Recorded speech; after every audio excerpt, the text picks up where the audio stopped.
The United Nations declared today, May the 3rd, for World Press Freedom Day. So how are we celebrating? By more censorship. Did you watch that viral video about two doctors from California talking about the ramifications and negative consequences of shutting down country after country during the coronavirus? Well, that video is censored and gone. You can't find it anymore.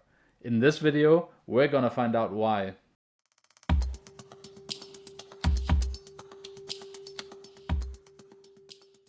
Alright, so these two doctors, Dan Erickson and Artin Masihi, talked about in a very long video how they thought it was a really bad idea to close down countries with infrastructure and jobs because of the coronavirus. They argued why it would generate a bunch of new diseases, just giving their opinions. Well, that video has now been censored.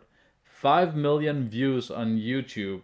It went viral and now you can't find it anywhere anymore. The reason for taking down the video, YouTube argued, was a breach of community guidelines. And the justification? In an interview with CNN, the CEO of YouTube argued that from now on they are going to hunt down misinformation relating to the coronavirus and they will delete it off of the platform. So what exactly is misinformation? Well, misinformation, according to the CEO of YouTube, is anything that goes against the standard guidelines of the WHO. That's right, the WHO, who is now no longer funded by the US, but primarily funded by countries like China and private organizations like the Bill and Melinda Gates Foundation.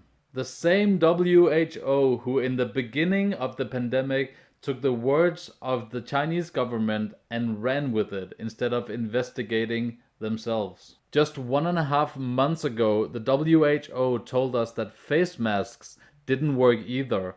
Those were lies too. Had you told the truth about face masks at that point, chances are that you would have been censored also. And of course now we know that face masks are very helpful. And actually recently most of the European countries instituted a law when you do public transportation you have to wear a face mask.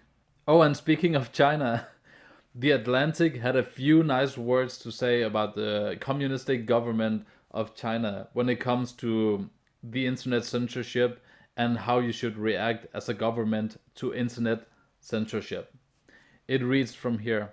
In the great debate of the past 2 decades about freedom versus control of the network, China was largely right and the US was largely wrong.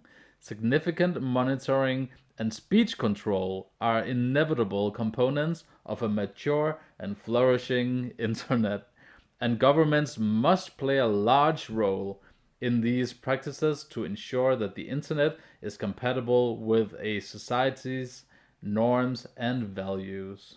Honestly, that sounds just like what we want. The more communistic dictatorship, the better. We need the Chinese government to actually control what people say, because we can't be allowed to just speak freely. Alright, so this year's World Press Freedom Day's slogan is called Journalism Without Fear or Favor. Now that's about an ironic statement as you can find during these times. Just within the last year, we have seen the fear of spreading so-called misinformation spread throughout all across the social platforms. Conservatives especially are being censored, shadow banned, or even blocked sometimes. The tech giants shouldn't try to fight what they see as disinformation with censorship. They should try to fight with genuine information. Because contrary to what the tech geniuses in Silicon Valley think, people are able to make up their own minds. Journalism without favor has taken a big hit also over the last few years.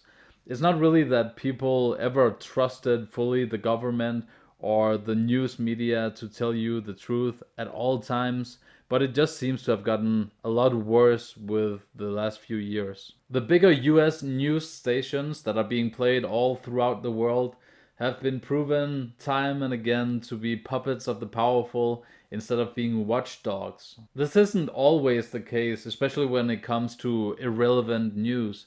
But when it comes to the bigger stories, especially the political ones, try to watch CNN and Fox News cover the same story and you'll see that their allegiances are obvious. So journalism without fear or favor? No, it's quite the opposite. Luckily, there are independent news coverage still to be found.